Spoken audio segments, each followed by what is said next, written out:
Picture the German war machine in World War II. What comes to mind?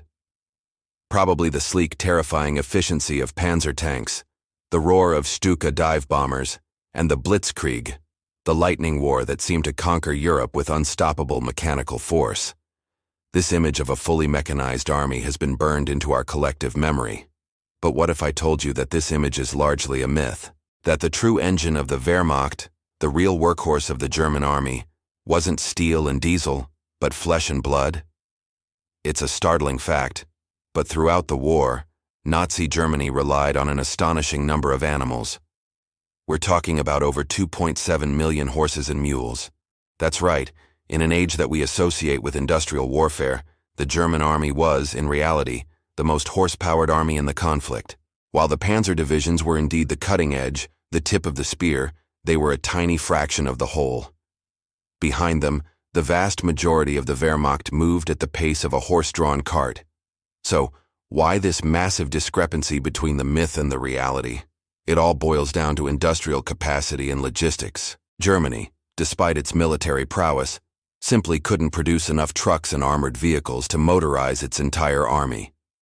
It didn't have the factories, the raw materials, or most importantly, the oil to fuel a fully mechanized force. The Blitzkrieg model worked brilliantly in the short, decisive campaigns in Poland and France, where the armored spearheads could punch through and sow chaos, but it was never sustainable for a long, drawn-out war. The reality was that for every one German soldier in a motorized or armored division, there were at least 10 others who relied on their own feet or on animal transport.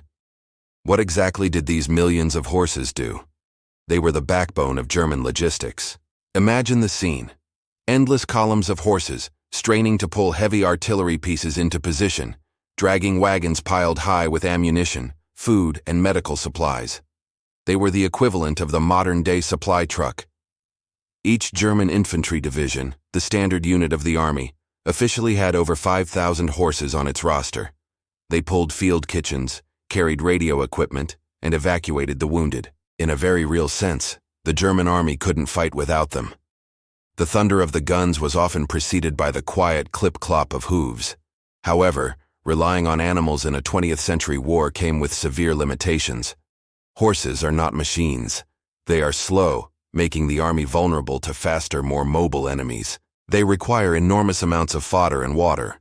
A single horse needs about 12 pounds of grain and hay per day. That's a massive logistical challenge in itself. An army division had to dedicate a significant portion of its transport capacity just to carry food for its own transport animals. It's a logistical loop that's incredibly inefficient. Furthermore, horses are incredibly vulnerable on the modern battlefield. They were easy targets for machine guns, artillery, and air attacks. The psychological toll on the soldiers who cared for these animals, only to see them suffer and perish, was immense. These weren't just tools. They were living creatures that the soldiers, many of whom came from rural backgrounds, often formed deep bonds with. The loss of a horse wasn't just a logistical setback, it was often a personal one. Nowhere was the Wehrmacht's reliance on horses more critical and more devastating than on the Eastern Front.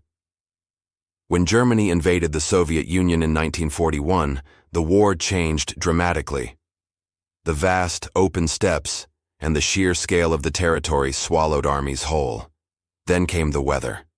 The autumn rains turned the unpaved roads into impassable seas of mud, a phenomenon the Germans called the Rasputitsa. Trucks and tanks sank up to their axles, completely immobilized. Suddenly, the horse was king.